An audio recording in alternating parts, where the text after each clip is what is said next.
müstəqil həyata qədəm qoymaq münasibətilə təbrik edirəm. Məzun olmaq münasibətilə təbrik edirəm. Allah hər birinizin yolunu açıq, gələcəyinizi uğurlu etsin. Sizin qədər mən də həyəcanlıyam, çünki mənim ilk sinifimdir. Siz həmişə deyirdiniz ki, ay müəllim, həm məzun valideyniyəm. Yəni, müəllim, siz öz evladınızın son zənginə gedəcəksiniz, yoxsa bizim?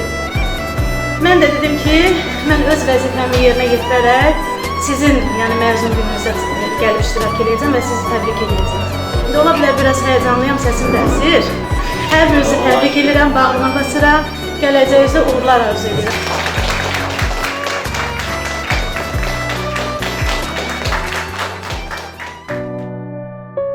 Bir balaca dünyamız vardı o vaxtlar. Hələ nə qədər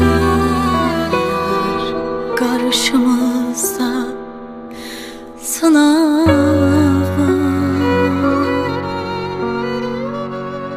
Hərdən olardı, evdə qalardı kitab.